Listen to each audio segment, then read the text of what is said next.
Hey everybody, this is Andy, aka Love Retro BTW, across Twitter, Instagram, and Twitch. I do a podcast every Saturday called Cafe BTW, a morning gaming podcast, a retrospective look at the wonderful world of retro gaming, from interviews to guests. Join us every Saturday, like a Saturday morning cartoon, starting at 8 a.m., 11 a.m. Eastern. Also, if you're on Twitter, please join the brand new retro gaming community, a place to share, connect, and show your love for the retro gaming community. All the links are down below. And remember, enjoy the Gamers Week podcast.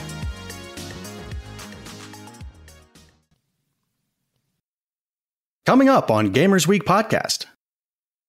And didn't these tours cost $250,000? Something like that. It's an obscene amount of money to strap yourself into a metal tube and pilot yourself down to the depths of the ocean with a Logitech controller. By the way, I'm amazed somebody greenlit this design, considering I did the same thing when I was 10 and built a spaceship out of couch cushions and pretended to go. I totally had like an SNES controller in my hand. That's how it worked. That works when you're 10, and it does not work when you're bringing billionaires down to the depths to check out the Titanic. Yep.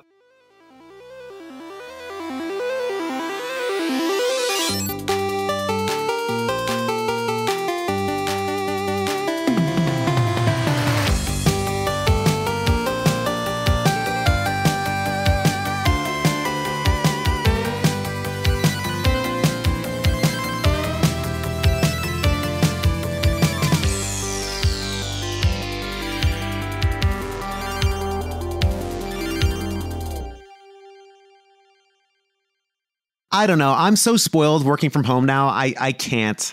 I hate it when I have to go back in. I loathe know it. What to be. So I'm driving 45 minutes in traffic to go to a worse office than I have in my home. Two smaller screens and a worse computer that I have sitting right in front of me. And the bathrooms are worse and the food's worse. And yeah.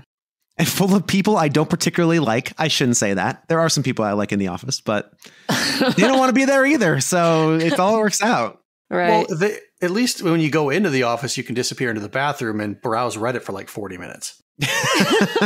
Probably do that at home too, but whatever. Right, but there's no judgment at home. Yeah, I know. No, you get that. Are you still pooping? Or are you just watching TikTok? Come on, how long have we been married? Of course it's TikTok. Exactly. Come on. There's no attempts at subterfuge here. Come on now. I can't feel my legs. Oh, man. All right. Are we about ready? Yeah. Yep. All righty. Welcome to Gamers Week podcast. Like the name says, we analyze the best, worst, and weirdest headlines of the past week in the video game industry. This is episode 78, and today is Wednesday, June 21st, 2023. My name is Donnie G. Retro, and I'll be your host this evening, but I am not alone. My first co-host, when offered $1 million, still couldn't say Bloodborne clone 3 times in a row. You know her, you love her. Her name is Writer's View, aka Blue Williams. Blue, how are you doing this evening?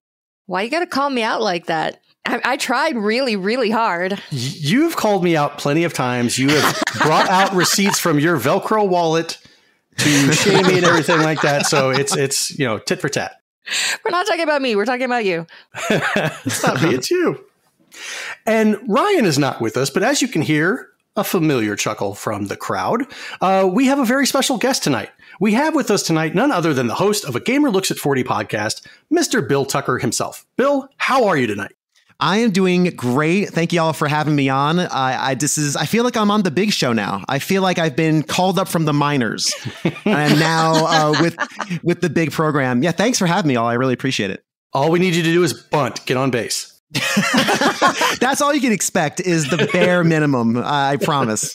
And I was going to give him a Price is Right reference where it's like he got called on down. Come on down. That'll be in my head now for the next hour and a half at least. Just the Price is Right theme song. Thank you guys. I appreciate that. You're welcome.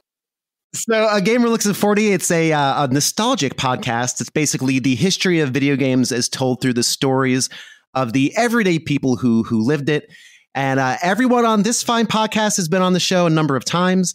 And basically, I go through different eras and games and systems and let people tell their stories regarding those game systems and eras. And it's basically kind of the heart and soul of the medium. I feel like I'm like the Mr. Rogers of video game podcasts. Like it's like super wholesome and nice. So I might curse on this show just to get the bleep sound and make people go crazy, because I feel like it's like almost too wholesome. But yeah, it's a show that's about people's memories. You know, it's just the one thing you can't argue about is someone's memory of something. So absolutely. Fair. And when the three of us were on your show to do that live reading of the Zelda comic, yep, I'm going to say there was some innuendo in your introductions. It wasn't 100% wholesome. It wasn't 100%. Well, I knew who was on. I knew who was coming on the show. And I do listen to the uncuts occasionally. So I know my guests. I try to at least. But yeah, you know, once in a while. So then one last question, Bill, where can people find your show? Yeah, I'm available on all the pod players that are basically out there. If I'm not on a pod player of choice, you probably built it yourself. Other than that, Twitter is where I spend most of my social media time. A Gamer Looks at 40 on Twitter. And I try to be as active as I can. I'm not nearly as active as the fine people at Gamers Week, but I do what I can with the kids that I have. I blame my children for everything. So that's Twitter, Gamer Looks at 40. Please follow and check out the show. Do you scold them for not allowing you to spend more time on social media? No, only in my mind. Only all my scolding, all my shaming happens in my brain. Only in my mind. Daddy, can we have dinner? Not now. I'm on Twitter. I'm tweetering. Do you know how hard it is to fit my rambling into one tiny post? It takes minutes and minutes of attention. 280 characters. You can't even count that high. You don't know my problems. All right, well, let's get the show started with our reviews, reactions, and requests. At Edsel M said, had to replay the intro song today. That song slaps. Another really good episode. Thanks so much. That was done, of course, by our friend Aksaytaka on Twitter, and their links are in the show notes. So you should check them out and check out more of their work if you like our intro song. The song still hits to this day. It does. It's a pretty good one. I do say so myself. At Sam Disfaction said, this show has become a must listen for me every week. Also, Xbox's showcase kicked PlayStation's sorry butt just for the amount of interesting first party gameplay that was shown, finally, unlike that state of play. Shots fired. Shots fired indeed. And at Manstrong398 says, I don't know what I was listening to, LOL, but I liked it. Hopefully it was our show. He commented on the wrong podcast. Right. Thank you, Mad Strong. Yeah, thank you. I think that's a pretty accurate way to describe our show sometimes. We don't know what's happening, but it should be fun. I thought I was checking out competitive cupcake baking, but for some reason they're talking about video games? I don't know. So strange. Wait, this isn't Crime Scene Kitchen.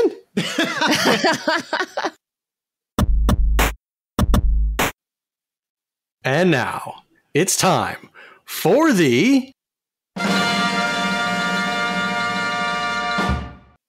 Have you found them yet? No, Lord Helmet. They're still not on the scanner. Well, keep looking. Oh, boy. Pardon me, sir. I have an idea. Corporal. Get me the results of this week's important poll. Yes, sir.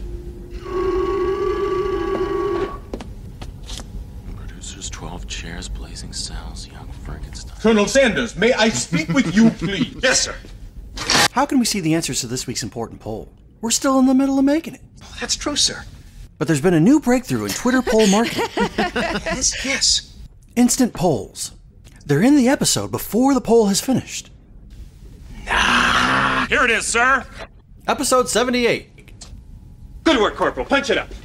Not much too early. Prepare to fast forward. Preparing to fast forward. Fast forward. Fast forwarding, sir.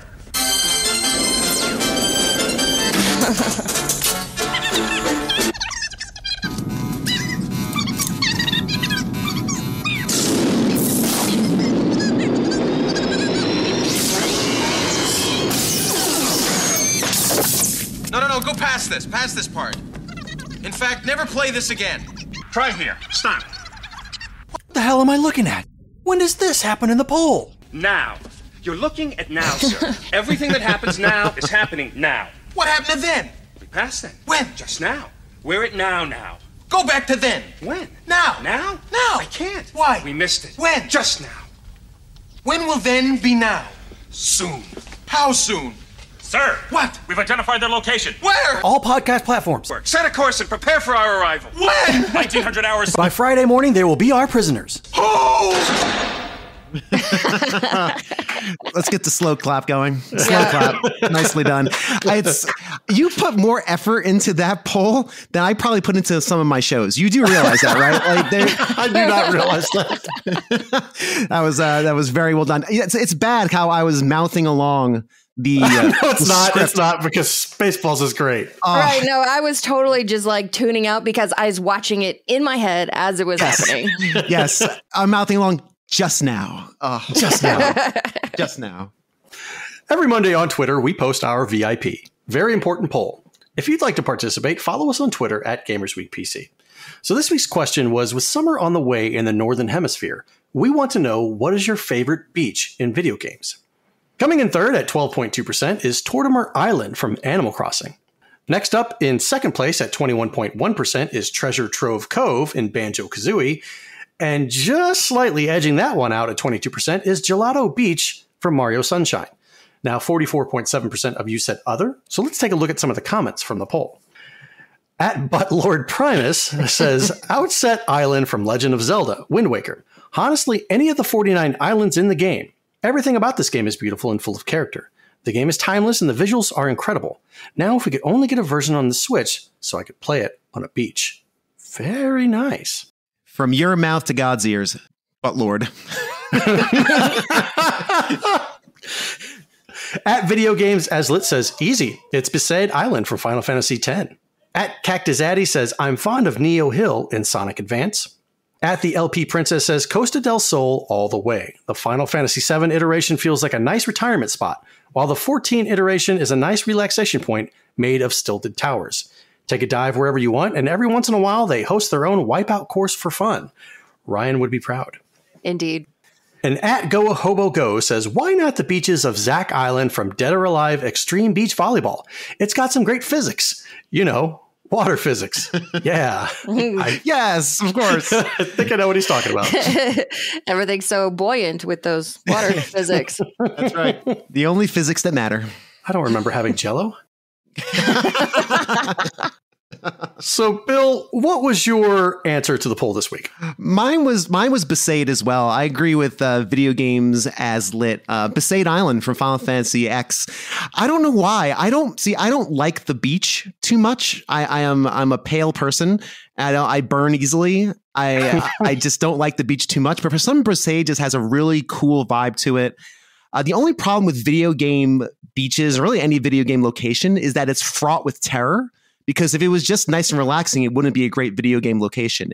So I figured Besaid is good because sin only comes once every 1,000 years. So I'm pretty good for most of the time there. I have a very low chance disaster is going to strike. And I really like Blitzball. Blitzball is actually super fun. We're going to wrap the episode up right now and kick Bill off the episode. When I was playing Final Fantasy X, I got super into Blitzball. I don't know why. I was super into it. I played full seasons. I really dug that dopey game. I don't know why. So yeah, Besaid for me. That's my pick for sure. Wow. See, I was originally going to feel bad for actualing you about the game details, but now I don't, knowing that you're a Blitzball fan. Sin actually shows up once every 10 years. So 10, really? Yeah, once every 10 years. So you should probably arrange to be on vacation when that happens. Go play some Blitzball. Right. I can't believe I'm getting shamed for liking Blitzball. I can't be the only one. I really can't. No, and you're not. But it's like every time somebody comes on the episode, we learn their true self, their true nature, and this is no different. This is what the show does well. It just brings out the worst in people. Yeah, I mean, there are two types of people: those who like Blitzball and those who are normal. That's fair. Listen, I never said I was sane. I just said I was available for today's episode. Okay. Beggars can't be choosers, I guess. Right. That's great. Blue, what about you? What was your response for the poll this week? So I am more like Bill than I care to admit. I'm a very pale person. I don't spend a great deal of time out on beaches getting my latest dose of skin cancer. But the favorite video game beach that immediately came to mind is Destiny Islands from Kingdom Hearts.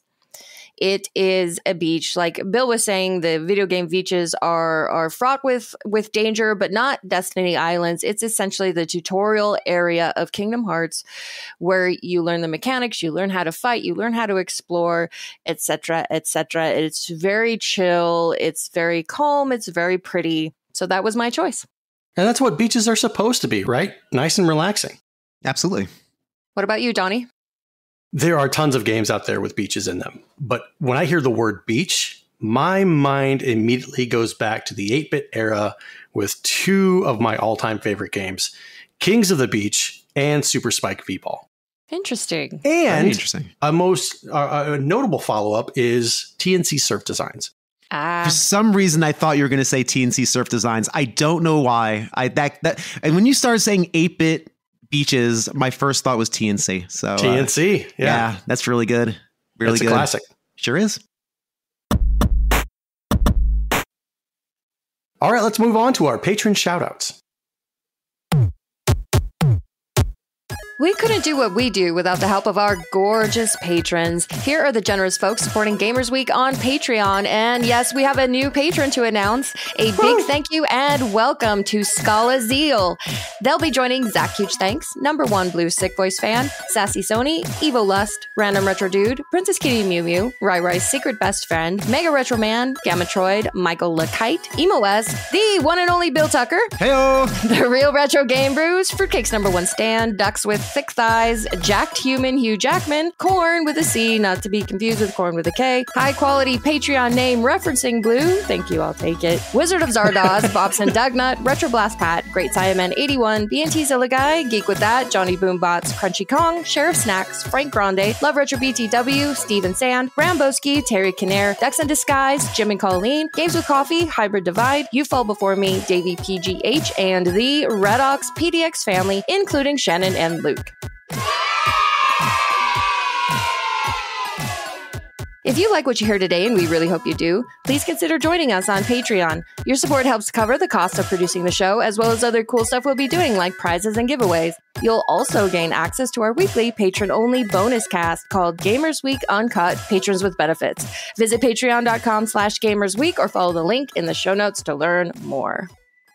I would just like to point out that I'm down in the GIMP dungeon with no names. The referencing GIMP dungeon. Oh no! Wow, it's the waiting room, right? They got crappy coffee, maybe one stale donut. Everybody's smoking cigarettes. It's disgusting. I don't want to be here. Somebody please reference me. What? The only thing you get is a sigh from Blue. Yeah, that was a hefty sigh. If everybody's got a ball gag, how are you smoking? This is very true. These are the kind of things that I wonder about.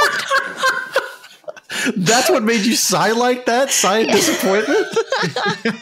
My brain is always going. And if you sign up as a patron, you get access to Gamers Week Uncut, where they talk about this stuff all the time. Nothing but sign up today. Includes free access to the GIMP dungeon. That's right.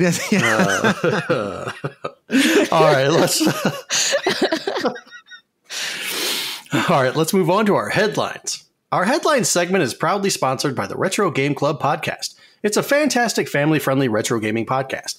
In each episode, Rob and Hugh pick 2 games to play and discuss, as well as news, interviews, and other topics. Right now, they're playing through Quirk and Elevator Action. Visit them at retrogameclub.net or follow the link in the show notes. I remember Elevator Action. I don't remember Quirk.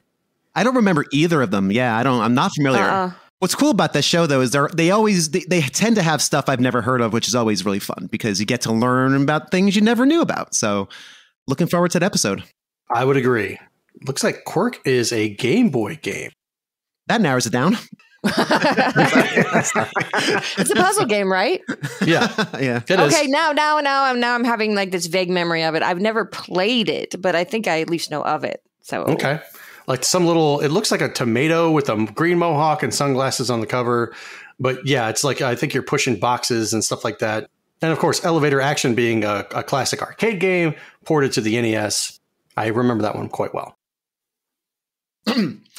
From GameSpot, Twitch's new partner program will finally give streamers a 70-30 cut of the revenue pie. Twitch has unveiled its new partner program, for which qualifying members will offer them a more lucrative slice of the revenue pie. The new partner program benefit will offer a 70-30 revenue share to streamers, as opposed to the 50-50 model that has been in place for several years. The new program will roll out on October 1st, but comes with a high requirement for streamers. Partners must maintain a sub count of at least 350 recurring paid subscriptions for 3 consecutive months to be automatically enrolled into the program for 12 months. I knocked something over.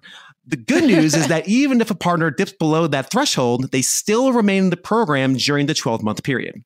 Twitch says that streamers who meet the qualification criteria in July, August, and September will be enrolled in the program and notified in October.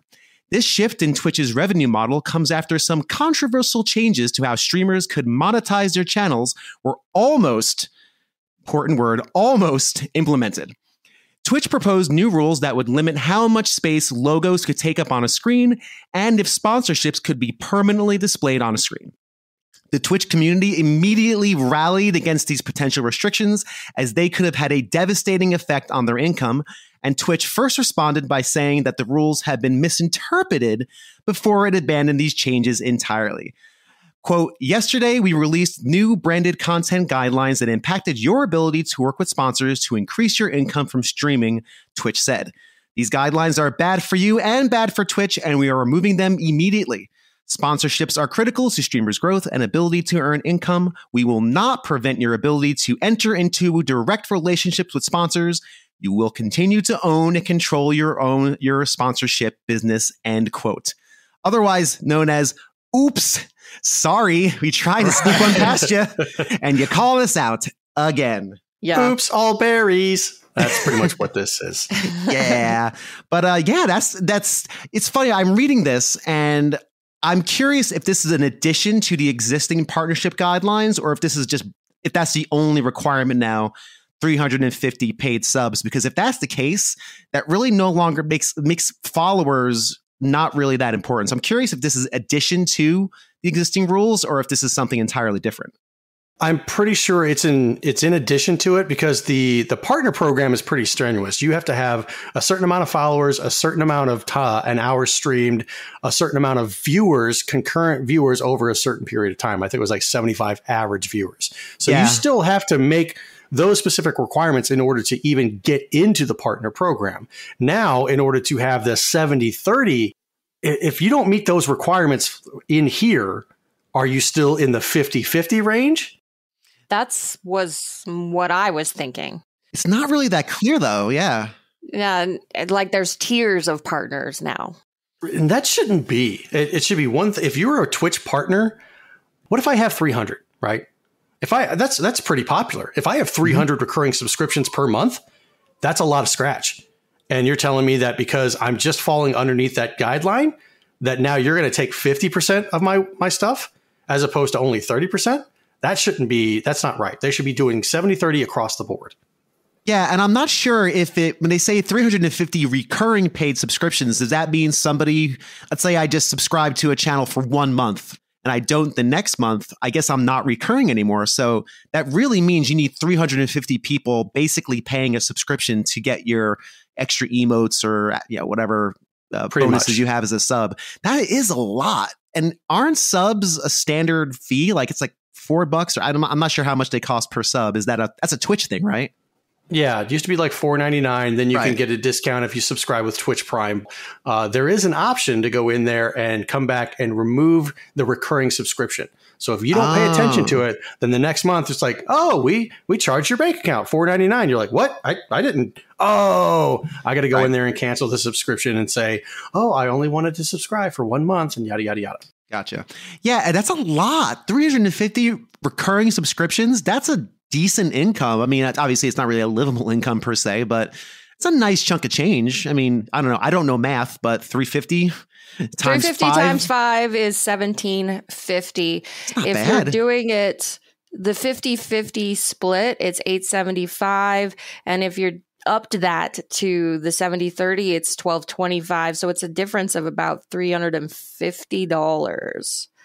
I don't know how many streamers on Twitch actually are in this echelon where they have this many people. I wonder how much money Twitch actually stands to lose if we're saying conservatively, like at minimum, Twitch would lose $350 per streamer who reaches this tier. How many people are actually in it? That I don't know. I can't imagine it. I did look up some statistics, and according to this one article I found, I'm not sure how current it is, but there are approximately 60,000 Twitch partners compared to almost 2 million affiliates and roughly 14 million streamers without any status at all. So if of those 60,000 Twitch partners, only that subset, there's a small subset for this program, it can't be more than 10,000. I don't know. 350 subscribers recurring that's a big accomplishment. Mm-hmm. Well, even if it's 10,000 times 350, That's a lot. That's $3.5 million. Again, you're good at math. I'm going to leave that to you. No, I have a calculator right in front of me. Yeah, me too. Wait, computers have calculators on them? My yes, God. they do. And phones too. Yeah, Ryan would be the one trying to show off and do it in his head. No, I got a calculator. And Well that done. would be every month. So Yeah, that's true. It's a good point. I think you were right at the beginning of the discussion when you said, in other words, oops, we screwed up. Please don't leave Twitch, because a lot of the biggest streamers, when Twitch rolled out these very poorly worded changes to how streamers can monetize their channels, there was a widespread call for streamers to leave Twitch. So if our estimates are right, if it's 10,000 streamers on the platform have this many paid subscriptions, then maybe they think that losing that kind of money is worth it as opposed to losing all of those streamers. I would tend to agree with that. This is pretty much Twitch. They effed around and they found out. They did. All right, next up from IGN, Ubisoft boss wishes he'd waited for Nintendo Switch 2 to release Mario plus Rabbids Sparks of Hope. Ubisoft regrets releasing Mario plus Rabbids Sparks of Hope on the Nintendo Switch and instead wishes it had waited for the console's successor. Speaking to GI.biz, Ubisoft CEO Yves Guillemot said Sparks of Hope would have likely performed better if it had not released on the same platform as the first game, given their similar gameplay experiences. We had already released a Mario Rabbids game on Switch, so by doing another, we had two similar experiences on one machine, he said. On Nintendo, games like this never die. There are 25 Mario games on Switch. Nintendo has advised that it's better to do one iteration on each machine, Guillemot continued. We were a bit too early. We should have waited for the next console. Because you could play a great game, and we think it will last for 10 years because we will update it for the new machine that will come in the future. Guillemot is also therefore the first to indirectly confirm a game coming to Nintendo's next console, despite us having no clue what that is. Sparks of Hope launched in October 2022 to high critical praise but seemingly poor sales in what was otherwise a difficult year for Ubisoft. The publisher's sales were down 14.6% from 2021, prompting it to double down on Assassin's Creed. In May, Nintendo put a stop to rumors about its new hardware by declaring that a Switch successor won't release until April 2024 at the earliest. Has anyone ever played any of the Mario Rabbids games? Nope. No. I refuse. I own the first one. It was given to me by a friend, and her comment was, I think your son might like this. And then I realized the Rabbids are just babbling nonsensical rodents. And I'm like, no, he shan't be looking at this because he'll do nothing but babble and scream incessantly to these ridiculous creatures. So no, I don't. I've never played it, but I do own a Rabbids game. They seem fun. I know people who like them, but my kid is actually probably too young for it, not because of any content, but because he will mimic it and fall in love with the dumb Rabbids. And then I will hear nothing but Rabbids for the next 5 years. So that cannot happen in my home. So I really don't have much experience with those games. There are definitely people in our Discord who say that these games are actually really, really well done and really, really fun. But I think you're correct in saying that the Rabbids are kind of the line in the sand, so to speak. When I see these trailers, I don't understand the one single ounce of appeal of these things. They look like everything that was terrible about the Minions, like dialed up to 11. I hate them just for the few seconds that I've seen them. So I couldn't imagine playing this entire game. And surely there are a lot of people out there above the Rabbid line who think the same way. So I think it's interesting that dear Yves here is blaming the poor performance of the second game on the fact that it's too similar to the first game and still on the Switch. Well, they are out there, but don't call them Shirley. Ha, ha, ha. Hey. Ha. I know. I know. Yo. So by that logic, then should Konami not have done a Metal Gear Solid 3 on the PlayStation 2? I don't necessarily agree with that logic. If the game is great, then people are going to want to go back into that world and experience that world and those characters, even if it's on the same console. I totally agree. And that kind of makes it interesting that he's saying that Nintendo has advised them to only do one per console. They probably advised them to do that because they want to focus on the 25 Mario games they have on there. They want you to buy that. Yeah, it definitely seems like a case of do as we say, not as we do. Totally. Pretty much. Totally. Obviously, Nintendo felt very comfortable releasing 2 Breath of the Wild games on the same platform. Ah. Do you think that came up in their discussion? They're like, well, wait a second. You just released Breath of the Wild and Tears of the Kingdom on the same console. And I could also see if they had actually had the gall to breathe the word Rabbids and Zelda in the same breath, Nintendo would say, are you really comparing our flagship franchise to a bunch of animatronic rabbits who dance along to bad pop song covers? That's what you're really doing? Really? Same breath, huh? Right. That's a bold move, Cotton. Let's see how it works out. Right. I mean, it is kind of an interesting thing to think about. Like, do you suppose this is a standard thing that Nintendo tells publishers? One per console life cycle. And then they say, okay, Nintendo, for interest of planning, when is the next console? You know, that seems like a very valid thing for them to ask. If we should wait, when is the next one? Do you suppose they know? Are there all these companies out there that actually know when the next console is going to be? Or does Nintendo just say, to be determined, that's not our problem, you figure it out. Just sit on this game. You raised a good question. Do these companies know already? Is Nintendo basically swearing these people to secrecy, right? Non-disclosure agreements, all this stuff. It's like, look, we're going to release this next iteration of our console in X amount of years. So plan for your new game accordingly that's going to be coming out on this console. But I'd say probably you start working on your newer game closer to the release of the newer console. Mr. Blue and I were watching the Direct today, and he remarked at how much stuff was coming out this year that really hadn't leaked, that nobody had any idea about. And I was supposing that trying to work for Nintendo and be a person in their ranks who knows stuff, that has got to be one of the most rigorously secure environments on the planet. Like, you think about the FBI or various government agencies. No, I'm going to put my money on Nintendo. Oh, yeah. The most secure. So the more publishers that you let in on your information, the more likely somebody is going to leak it. So I bet they don't know.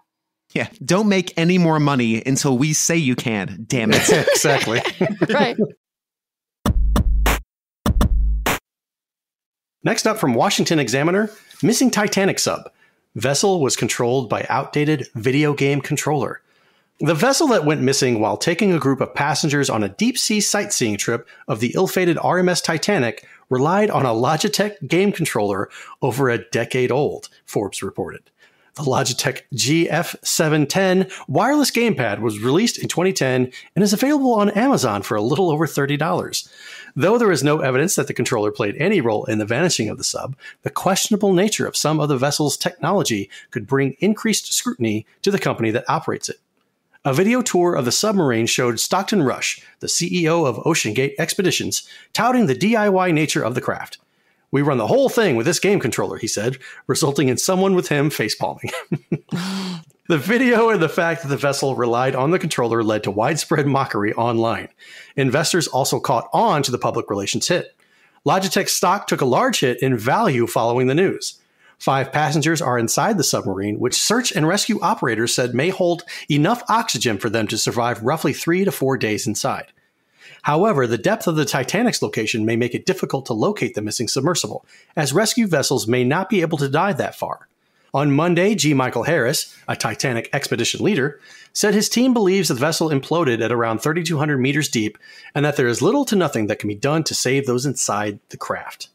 And as I started reading this, I immediately thought about Logitech stock taking a huge dump because someone said, "Oh, it's because of the controller." The CEO of Logitech woke up that morning and went, "God damn it." I mean, when they're packaging and selling that thing, who would have thought you needed to include some sort of disclaimer that said not intended to operate deep sea submersibles? Right. That poor company. I mean, I don't like their products, but I don't think they deserve this. Well, I did see another news piece where somebody that was recently fired from that company advised that that submersible couldn't go that deep. It was only up to a certain amount, like 1,300 feet or something like that. It was never intended to go the 3,200 meters deep. Wow, really? That's dumb. Yeah. I know, it's stupid. It's that amount of dumb, and then you've got a Logitech controller controlling it all. That's a recipe for disaster right there. And didn't these tours cost $250,000? Something like that. It's an obscene amount of money to strap yourself into a metal tube and pilot yourself down to the depths of the ocean with a Logitech controller. By the way, I'm amazed somebody greenlit this design, considering I did the same thing when I was 10 and built a spaceship out of couch cushions and pretended to go. I totally had like an SNES controller in my hand. That's how it worked. That works when you're 10, and it does not work when you're bringing billionaires down to the depths to check out the Titanic. Yep. I mean, where was that $250,000 going then? If it wasn't going into this tin can submersible that wasn't designed to go 3,200 meters, if it wasn't going into an actual control interface, or at least like a first party one or something, I don't know. Or maybe buy a newer controller. That's all I'm saying. I don't know. This whole thing sounds like some Fallout 4 Vault Tech type of thing. Like this has some nefarious scheme behind it. It sounds like a social experiment gone wrong. I don't know. I shouldn't laugh though. People did. Obviously, I think people are dead because of this situation. It obviously is not fun. They long dead. Yeah. But it's hard not to give a good chuckle when you hear things like this, that it was, yeah. If I'm taking a submarine tour and I step foot on it and they say, "Oh, we control it with a power glove," I'm like, nope. I'm getting the hell off of that submarine and I'm going to do something else. Yeah. Who walked in there and said, "Oh, that should work"? Great. I tell you what, if you've got an NES Advantage, then I'm on board. Yeah, right. Those things are rock solid. Oh my God. Oh boy. Yeah, I don't know how I'm going to die, but don't put me down for implosion at 3,200 meters deep. No. I've said it on my show. Water is the scariest thing on the planet. Scarier than outer space? Well, outer space is actually, I think, actually around the planet, I would say. Actually. No, I don't know. I would know water is scary. Really? It's terrifying. If a wave of water comes at you, you die. It's very terrifying. I don't like water. Bill, can we copy that? Can we save that sound bite and use that? Actually. Because that was perfect. Absolutely. Yes, you may. You have my consent. Consent is key. Especially when you're in the GIMP dungeon or whatever you have to call it. It's surprisingly crowded down there, too. No. Wow.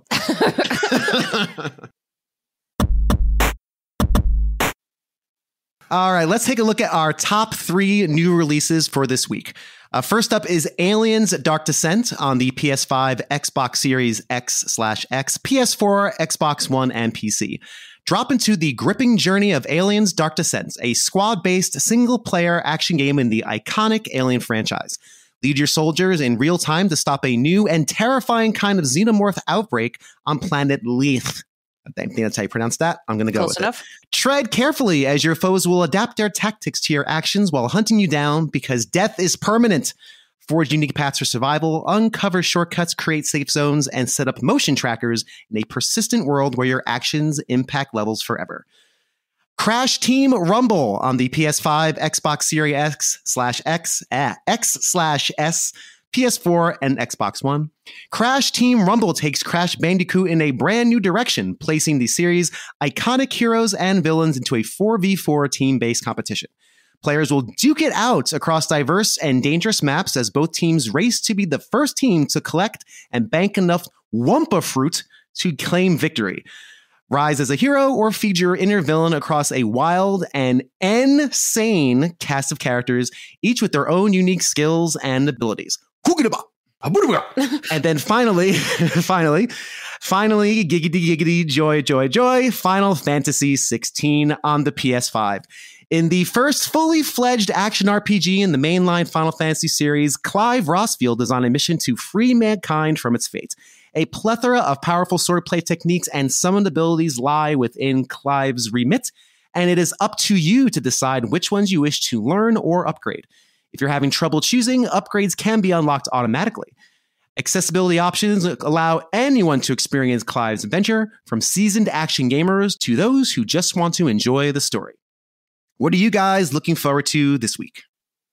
Well, Aliens Dark Descent, maybe I would watch somebody play it and stay open to the idea if it looked really, really fun. But I think I prefer my Alien as horror games as opposed to like an action game. The tactical aspect of it feels like it would erase some of the horror aspects. So Right. Yeah. So yeah, Crash Team Rumble, 4v4, team-based competition. No, thank you. Final Fantasy 16.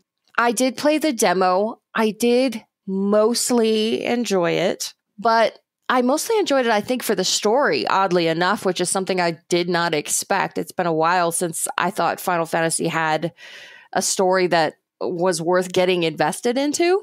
The gameplay was fine. They made some interesting choices, and the demo really leaned heavily on this accessibility thing where even if you don't play action RPGs, you can still play this one because we're making it super easy and handholdy. And I thought it leaned too far into that for my tastes. But I'm going to say of the three this week, this is the one that I'm going to pick, even though I'm not completely sold on it. And I want to wait and see how people actually like it first, because I felt so burned by Final Fantasy 15. I saw a commercial on TV for Final Fantasy 16, and like my son was watching TV with me. He's like, "Oh, is this Diablo?" And I'm like, "Nope," because I had already seen the trailer before. It looked like your typical medieval adventure game, because you've got just like some character who looks like he's out of the Lord of the Rings, and he's going up against something that looks like Diablo. And all of a sudden, you see Final Fantasy 16. I'm like, "Huh? That doesn't really fit." Well, yeah, they did go with this kind of European-inspired setting. Right. It definitely has kind of a Game of Thrones vibe. Right. But I'm not sure that it's a deal breaker. And with everything kind of looking the same like that particular setting, then how is it going to set itself apart? The name Final Fantasy. I mean, that's it. I mean, that's really it. And there's a lot of discourse on right now. And actually, as I've finally emerged from my Zelda series on my podcast, I am now diving into a Final Fantasy series, which is going to be the death of me, I think. I'm a big Final Fantasy fan. I really love the whole series. And a big question that's come up online, and one I've been asking guests in these early interviews is, what makes a Final Fantasy a Final Fantasy? And honestly, there is no good answer to it. So I've actually, for 16, I had the demo downloaded. I've not played it yet. I just haven't had the time. I want to spend a good 2.5 hours, play it in one shot. And I have not had that 2.5 hours because #kids. And but when I do, I'm really looking forward to see how I like it. From everything I've heard, it's very different than what people who like Final Fantasy like me are into. However, I have actively chosen to kind of shed my expectations and just accept it for what it is and not go into it like, oh, it's not turn-based, boo, or, oh no, I'm not riding a chocobo, boo. Again, I don't know if any of that stuff's there, but I really am looking forward to just shedding those expectations experiencing it and then forming an opinion. But I am looking forward to it. I was trying not to get hyped about a Final Fantasy game, but I know, fool me once, shame on you, right? But I don't know. I am excited for this one. Nice. What do you think, Donnie? I got to be honest. I have not been a fan of Final Fantasy since 10. So this one's out. I've got no interest in that one. Crash Team Rumble. Maybe it's something we could play as a Discord patron game night. I don't know, but playing it by myself, I don't think I'd be interested in that. Which leaves us with Aliens Dark Descent. Now, first thing I think of with Aliens is horror. But then I look at the gameplay and it's an isometric, like 360 view where it looks like you're playing Diablo, but in the Aliens world setting, and it's tactical. So you're controlling a squad, setting up different things to like form a perimeter, trying to keep the influx of aliens coming at you and yada, yada, yada. And that's not really what I want from an Aliens game. I get no sense of horror or dread when I'm looking at the gameplay. It's just a tactical strategy game. It just does not look like my cup of tea. So for none of the games this week, I'm going to choose.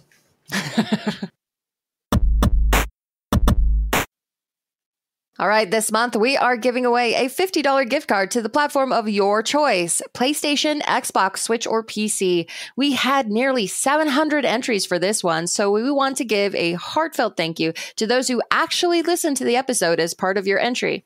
Just a quick note about our methodology. All entries are entered into the list randomizer on random.org. If you did the one entry option, your name was entered one time. If you did the 3 entry option, your name was entered 3 times. When the giveaway closes, we hit randomize list and let random.org do the rest. So without further ado, can I get a drum roll, please? This month's winner is Keith Foster. Congratulations, Keith. Reach out to us via DM at GamersWeekPC on Twitter to give us your info and we'll get your gift card sent out. If you didn't win this month, don't worry. We do a giveaway every single month here on the show, so stick around and keep listening.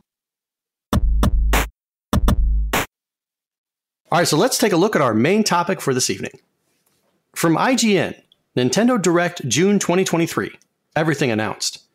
Today is a special day for Nintendo fans around the world as a brand new Nintendo Direct has arrived. The show lasted a bit over 40 minutes and was filled with tons of exciting announcements. Unfortunately, we don't have time to cover everything from the big show, so here are the highlights. SNES's Super Mario RPG is getting the remake treatment and it will launch on Nintendo Switch on November 17th, 2023.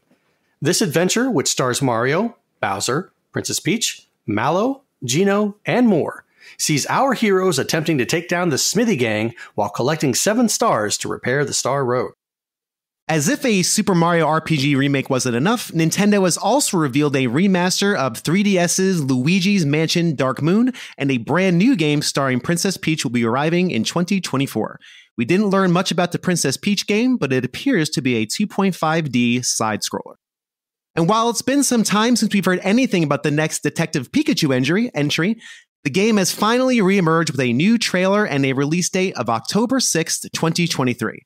This new game promises to dive deep into the origins of Detective Pikachu and allow players to solve a ton of mysteries across Rhyme City alongside Tim Goodman and other Pokemon. The latest WarioWare game, WarioWare Move It, will be released on Switch on November 6, 2023, and will get players up on their feet to compete in over 200 wild and hilarious microgames. Up to 4 players can play at once, and this game seems to be all about holding a set of Joy-Cons and just being as ridiculous as possible by performing actions like shaking, striking certain poses, dancing, and more. Square Enix officially revealed Dragon Quest Monsters: The Dark Prince, a new game that is set to be released on December 1st that is essentially Dragon Quest meets Pokemon. This new adventure will see a cursed prince named Sorrow and his friend Rose traveling through the demon realm Nadiria. The monsters they meet and train will be key to their successful journey. Ahead of its July 21st release date, Nintendo has shared even more info about Pikmin 4. You'll be able to set off on night expeditions for the first time in the series, and you may even run into some Pikmin who glow. If you are still on the fence with Pikmin 4, Nintendo has also confirmed a demo for the game will arrive on June 28. Additionally, GameCube's Pikmin 1 and Pikmin 2 will be headed to the Nintendo Switch eShop later today, and those versions will arrive in HD. Players will be able to purchase them individually or as a bundle, and a physical version containing both games will be released on September 22nd. Star Ocean: The Second Story was first released on PlayStation in 1998, and today's Nintendo Direct confirmed a remake will be arriving on November 3rd, 2023, on Switch, PS5, PS4, and PC via Steam. This remake features a full reimagining of the original game with a mix of 2D pixel characters and 3D environments. Inspired by Saturday morning cartoons, Myth Force is a first-person melee roguelike that will have you and your friends adventuring through dungeons in the Cursed Lands to stop the evil Daedalus. I want to say Daedalus. Myth Force will be released on Switch later this year. Silent Hope is an interesting take on the action RPG genre, as it will see 7 wordless warriors working together to find a reclusive king, and they must all use their unique abilities to accomplish this dangerous mission. The gameplay loop will see players going into dungeons to find treasures and then returning to base to grow even stronger before doing it all over again. Silent Hope will be released on October 3rd, 2023. If you're looking for a new co-op game to play with up to 3 friends, Manic Mechanics may be worth a look, as it will task players with repairing vehicles as quickly as possible on Octane Isle. This includes cars, trucks, choppers, tractors, mini-subs, UFOs, and more. Manic Mechanics will be released on July 13, 2023. The big finale for June's Nintendo Direct was Super Mario Bros. Wonder, a brand new 2D Mario that will be released on Switch on October 20th, 2023. The trailer featured an extended look at gameplay and even showed off a new elephant power-up for Mario. One of the big new surprises for this 2D Mario game is the Wonder Flowers, as they make wild and unexpected things happen in the world, like causing pipes to come to life. Furthermore, it will let players choose whether to play as Mario, Luigi, Toad, Princess Peach, Princess Daisy, and Yoshi. And finally, the best of the rest. All 3 Rocksteady Batman games, Arkham Asylum, Arkham City, and Arkham Knight, will all be headed to Nintendo Switch this fall. In addition, all DLC will arrive with the games. Vampire Survivors will finally make its way to the Switch on August 17th, complete with couch co-op with up to 4 players. Tears of the Kingdom, Zelda, and Ganondorf will be getting amiibos during holiday 2023. And finally, much to Blue's delight, Mario Kart 8 Deluxe Booster Course Pass Wave 5, say that really fast, will be released this summer and brings with it a new course in Squeaky Clean Sprint and 3 new characters: Mario Kart Double Dash's Petey Piranha, Mario Kart 7's Wiggler, and Mario Kart Tour's Kamek. That's a lot of news. It was a packed 45 minutes. So you know how after every Direct, Twitter is usually full of people going, "That was stupid. That was the worst Direct ever." Mm-hmm. If you watch this and are saying this is the worst Direct ever, then I don't know what's wrong with you. I guess you just don't like fun. I don't know. Unless they're going to start announcing, Metroid Prime 4 or something along those lines. This is a very satisfying. A lot of these games look really, really fun. Right. I hardly noticed that nobody said anything about Silksong. I'm sure that didn't even cross your mind. I'm sure. No, not even once. I almost forgot about it. Almost. So you take the Xbox, the PS or the PlayStation, and the Nintendo. This is the winner. And I don't regret saying it, but it's not something that typically comes from my mouth, because I'm more of a PlayStation, Xbox person as opposed to Switch. But I mean, come on. How can you say that it's not the winner? I don't know. Unless you're the type of gamer who prefers the big budget AAAs and not the baby games. Because these were mostly like family friendly, all ages types of games, as opposed to something that's very serious and has lots of guns and blah, blah, blah. So I suppose if you only like those types of games, you were probably disappointed by this. But why were you even watching a Nintendo Direct anyway? Right. Yeah. The Shadow Drop Nintendo Direct. I'm really looking forward to Myth Force. The art style of that game looks so cool. And the trailer they showed, they even had a Masters of the Universe reference. Yes, they did. Yeah. I am really charmed by that game. I think that's going to be a lot of fun. And Vampire Survivors, people love that game. I own it. I've yet to play it, but after actually seeing the gameplay, I think I might have to turn it on this weekend and give it a run through. It looks really fun. And to have that finally on Switch is going to be a big deal too. Myth Force looks like Dragon's Lair on steroids. Yes. Yes, it Yeah, does. Dragon's Lair that's actually playable and fun. Right. No, the art style is amazing, and I wish it was in a not first-person game. I wish it was a 3D action game, or maybe even a 2D platform or something like that. But I'm not going to hold it against it. It looks amazing, and I really hope that the gameplay is awesome. And yeah, Vampire Survivors, I was holding out on it forever because I wanted it to come to Switch, and finally I gave up and I said, you know what, I'm just going to get it on Steam. And Mr. Blue and I have over 100 hours in that game. Yeah. We take turns doing rounds of it. So when they said it's coming to Switch and co-op is coming, couch co-op is coming, we're both like, oh, that's perfect. We can actually play together now. We don't have to just pass the controller back and forth. So even though we already have over 100 hours in it, there's still so much more that we have to do and unlock. And we are definitely looking forward to getting that on the Switch. So based on everything that was announced, what are your top three? Bill, go. I'm really looking forward to the Princess Peach game. I'm a big Princess Peach fan. My son is a Princess Peach fan, so I'm really looking forward to her getting her own game. Even though my son's cousins have given him, he's given him some for liking Princess Peach for awful reasons. I want to buy that game for him to kind of reignite his love for Princess Peach. I'm really looking forward to that. I think that'll be a lot of fun. Myth Force, yeah, definitely looking forward to that. And that might be number 2. I'd never really played Pikmin. I know people love Pikmin, but I've never really played it. And there were some Pokemon games too. But my number 1 is going to be, call me a basic, but my number 1 is definitely going to be Super Mario Bros. Wonder. That game looks bonkers and weird. Agreed. And goofy and incredible. I just love how Nintendo keeps trying to not push the envelope, but try new things with their beloved character. They keep taking risks because they know it.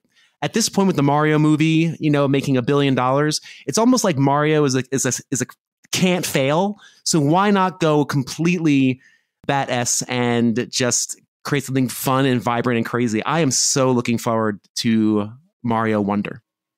The sleeper for me, I guess, was Silent Hope. I had no idea about this game, and the art style doesn't particularly appeal to me.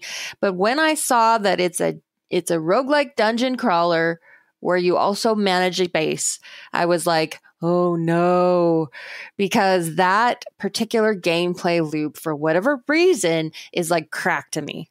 Games like Moonlighter and Cult of the Lamb, they have that gameplay loop, and I always find myself sitting down and starting to play like at a reasonable time. Like, let's say I sit down to play at like 7 o'clock, and before I know it, it's 5 a.m. and I have no idea what happened.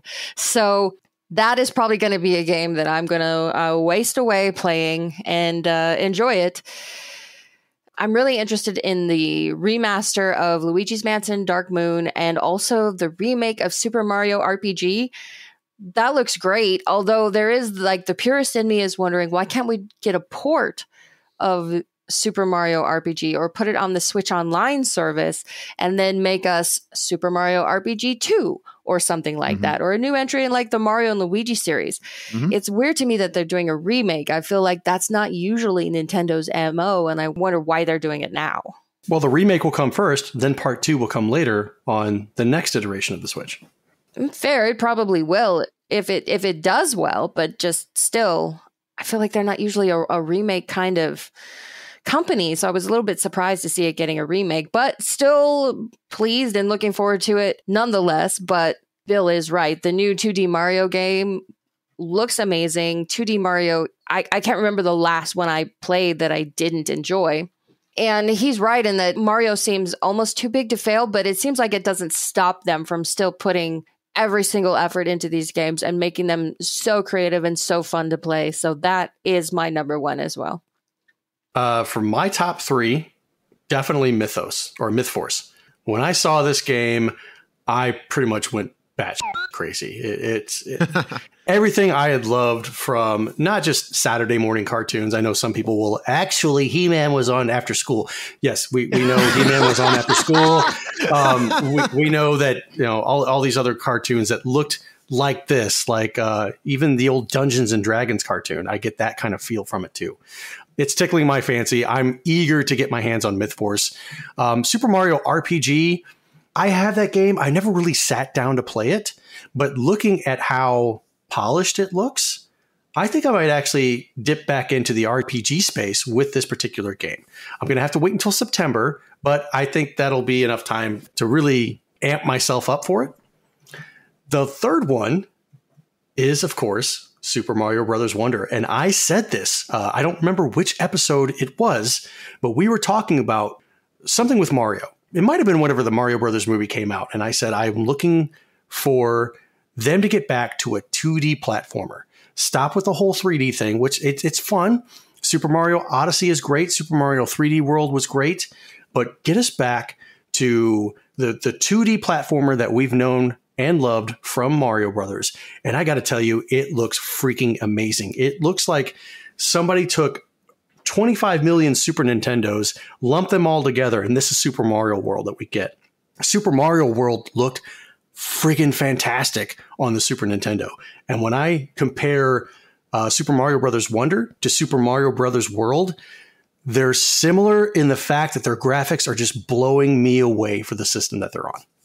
Yeah, no, I think it's incredible. I just, again, anytime there's a 2D Mario game, it's cause for celebration, and it just looks so fun and weird, and I am really all for it. I do have to say, though, I was a little surprised by how many remakes there were. There wasn't a ton, but you have Mario RPG, of course. There's a Luigi's Mansion remake coming, Star Ocean, which I don't know. Right. I've never played the Star Ocean games. You have the Batman games coming out as a trilogy. They also are re-releasing all the Metal Gear 3 Metal Gear Solid games, I think it is, in a collection. Yes. So lots of like ports and remakes, which is, if I had to make a knock against the Direct, it seems like we're trotting out the old standards. I mean, Batman Arkham games, we're doing this again with the Batman Arkham games. What's next? I feel like those games are 10 years old at least at this point, right? The last one, Arkham Knight, was 2015. So you've got a game like Arkham Asylum, I think came out in 2010, maybe 2009. So definitely over, the original one is over 10 years old.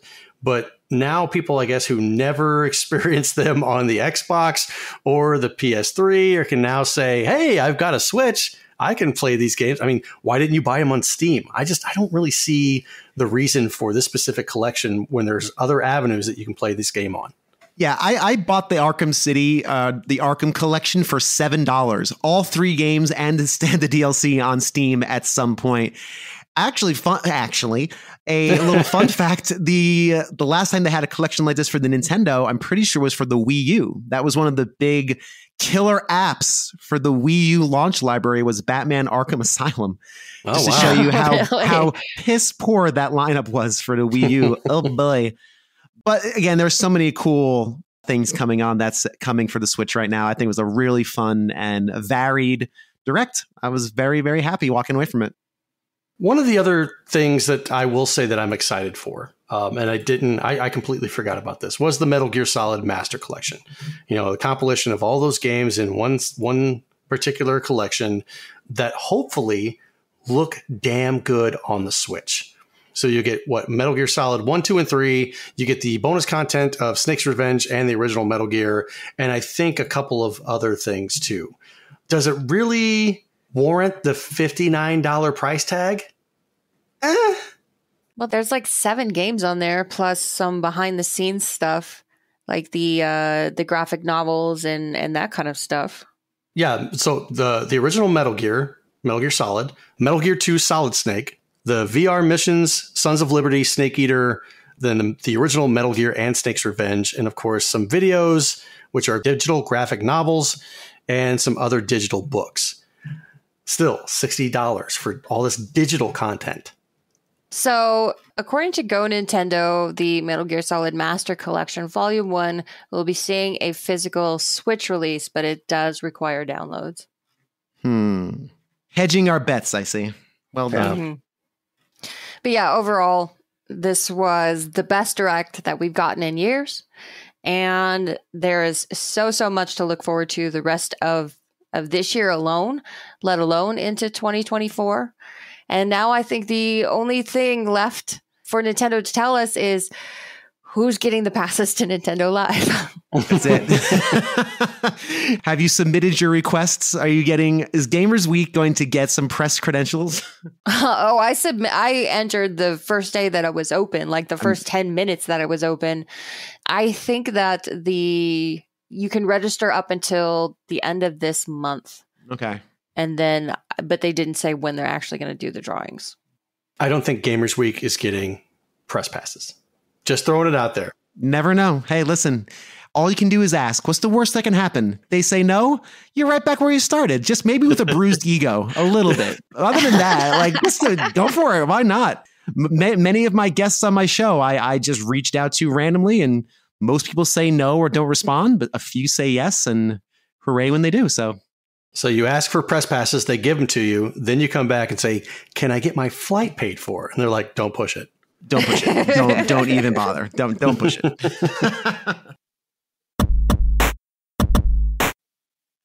All right, before we move on, let's take a quick break to talk about our sponsor. This segment is proudly sponsored by the Leadus Podcast. It's a show where three friends and occasional guests play games about video games, including trivia, game show games, and more. Here's this week's trivia question.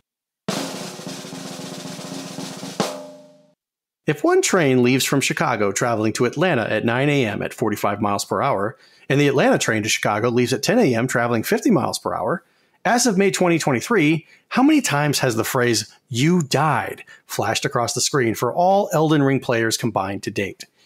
A, 500 million, B, 900 million, C, 2.6 billion, or D, 10 billion? Tune into the Leadus Podcast this Wednesday to hear the answer. You can find the Leadus on your favorite podcast platform, and we'll also have their links in the show notes. So what do you guys think? I know the answer. Oh, you know the answer. Tim told me the answer when he sent me the question. Okay. I'm so glad I'm here when it's multiple choice and not one I actually have to really think about. I'm going to say C, 2.6 billion. That just seems very specific. I'm going to go with the most specific answer on the board. Plus C is what I always answered in high school when I didn't know the answer. C. Yeah, just C. All right. What do you think, Donnie? That actually is very specific. I like your line of thinking. I'm just going to throw a random one out there and say 900 million. I'd like to be able to sit here and put some analytics into this, but I don't really care. So 900 million. The answer is redacted. Really? Wow. Wow. All right. Holy crap. That is a surprise. Yeah, I contributed to many of those, but I still need to finish the game. So it'll be add another million on top of there by the time I actually do finish the game. I have not contributed yet. I've only created my character and have been through a few battles, but I've not died yet. So your time will come. Your time will come. Always.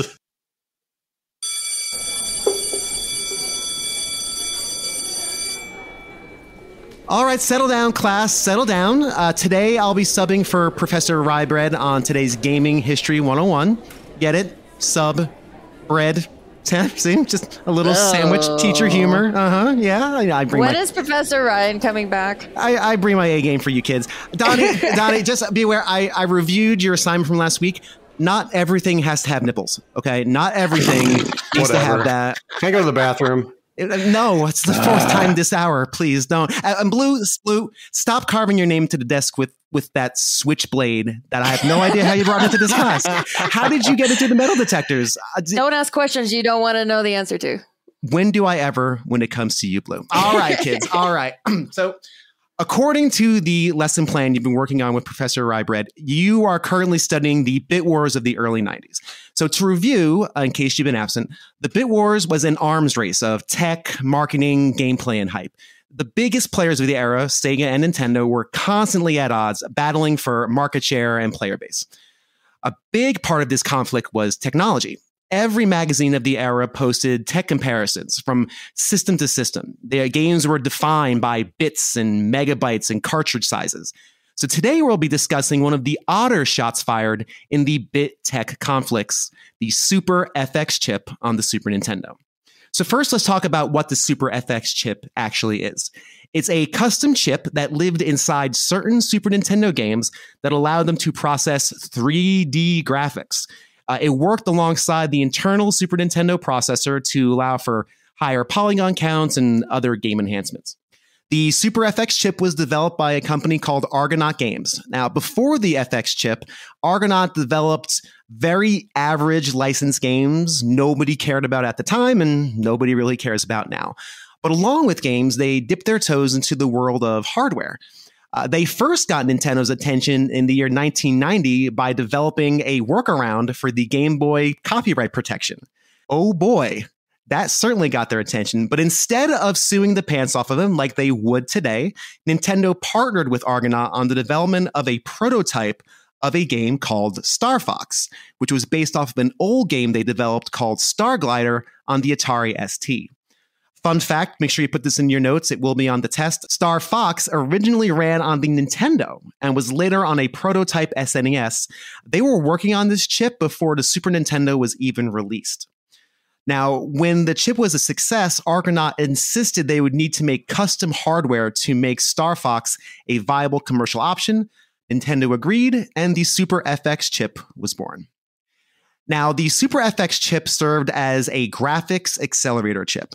Kind of like you PC Master Race kids have graphics cards in your fancy computers, this chip served as extra horsepower for games to process 3D polygons without taxing the Super Nintendo's native CPU. The first version of the chip ran at a sprightly 10.7 megahertz, blazing fast. To put that in perspective, I know, right? Blow your hair back. Most computers run in gigahertz these days. The graphics calculator sitting on your desk runs a faster processor than the Super FX chip. It's true. I looked it up. But this before the time the chip was incredibly powerful. The initial chip, which was codenamed the Mathematical Argonaut Rotation and Input-Output chip, or Mario for short, was included in the game Star Fox. It was the first game that chip was included. Star Fox was released in the US in March of 1993. Now, to put it in context, at that time, the Sega Genesis was winning the bit wars. It had over a year head start on the Super Nintendo. Sonic is what the cool kids were playing, and the Super Nintendo was still playing catch-up. 1993 also saw the first wave of 32-bit systems like the 3DO and the Jaguar. So competition for Nintendo was at an all-time high. Luckily for Nintendo, Star Fox was an instant hit, selling more than 4 million copies. There was nothing like it on the Genesis, and Nintendo made sure everyone knew it. The Super FX chip went from graphics to marketing buzzword. But it wasn't without some drawbacks. Games made with the Super FX chip were generally more expensive than standard titles because it required increased development time and extra hardware, and due to the extra pins in the cartridge to support the chip, Super FX games did not work in cartridge adapters. So nope. Star Fox did not work with your Game Genie. But after Star Fox, the Super FX chip was used in a number of different other games. Extra credit question for the class, how many games, including Star Fox, ran on the Super FX chip? I think it was 3? I was going to say 14. Actually, it's going to be 8. 8 games used the processor. As I know, so close. I was closer with 5. Price is Right rules. I think not even. Bringing it right back. 8 games made use of the processor. So of course, Star Fox, that was followed by Dirt Racer, Dirt Tracks FX, Vortex, and then Stunt Race FX. Stunt Race FX, all those used the second version of the chip, which was called the GSU-1. That chip ran at double the speed, and sadly that upgrade didn't translate to the games because they're all pretty garbage, including Stunt Race FX. I'm sorry, come at me, bro. It's a very, very bad game. And then the other games that worked for it were Doom, Winter Gold, and Super Mario World 2 Yoshi's Island. Had the Super FX chip inside of it. It was responsible for all the stretching and scaling visuals of that game. Now, when played now, Star Fox is a pokey relic. It's got a terrible frame rate, it's sluggish controls, and it birthed an annoying frog called Slippy. For me, the game has its charms, and I defend it as a quality title, but it has aged like spoiled cottage cheese. But at the time, it was incredible. Does someone here like cottage cheese? Did I just offend someone in the class? It's okay. Save your lunch for later. But at the time, it was incredible and most importantly, influential in starting the Super Nintendo's rise to the top of the bit war battles. And it's all thanks to a tiny coprocessor with a corny nickname that brought 3D gaming to the homes of millions. Thank you for attending today's Gaming History 101. Just a reminder, if you have any ideas for a story you would like to hear, send us, well, not me, these guys, a message at gamersweekpodcast@gmail.com, and we just might feature your suggestion. Good lesson, Bill. Yeah, very good lesson, Bill. All right, let's go ahead and wrap up this week's episode. Thank you for listening to episode 78 of Gamers Week Podcast, and a big thank you to the Retro Game Club Podcast, the Leadus Podcast, and Love Retro BTW for sponsoring this episode. Don't forget to check out their links in the show notes. If you want to connect with Gamers Week, follow us on Twitter at GamersWeekPC. Email us at gamersweekpodcast@gmail.com. Watch us on Twitch at twitch.tv/GamersWeekPodcast, where we are still 50-50 partners. Visit our merch store at gamers-week-podcast.creator-spring.com. Or if you want to do it the easy way, follow the link in the show notes. Join us on Patreon at patreon.com/gamersweek. And finally, since you made it all the way to the end of this episode, please leave us a rating and a review to let us know how we did. We really do value your feedback. While you're there, consider subscribing on iTunes, Spotify, or your podcast platform of choice. Bill, Tucker, thank you very much for filling in tonight for Professor Rybread. We greatly appreciate you joining us on our adventures. Why don't you go ahead and tell everybody where they can find you? Yeah, once again, you can find me at A Gamer Looks at 40. Twitter is the main social media platform I use, so A Gamer Looks at 40 on Twitch. As of this release, the most recent episode is an interview with the artist who drew the Mega Man 2 box art. He's got a fascinating story that goes from Vietnam to life in Silicon Valley to over 150 video game related box arts and covers and magazine covers, and one that's pretty infamous for people not liking it. So it's a really interesting story. If you dig stuff like that, A Gamer Looks at 40 is where you can find a whole bunch of it. So again, and guys, thank you so much for having me on the show. It was an absolute blast. No problem. It was. Thank you, Bill. This was fun. And of course, as always, we'll have Bill's links in the show notes. So be sure to check him out when you're done here. Bill, do you have a GeoCities or a MySpace page that we can look at? No, my Angel Fire ran out of the subscription. I've been trying to get it back for months, but it's just not in the cards right now, unfortunately. His wife got tired of never being able to use the phone. Yes, let's go back to that. Get the house phones again. All right, good night, everybody. Good night. Bye.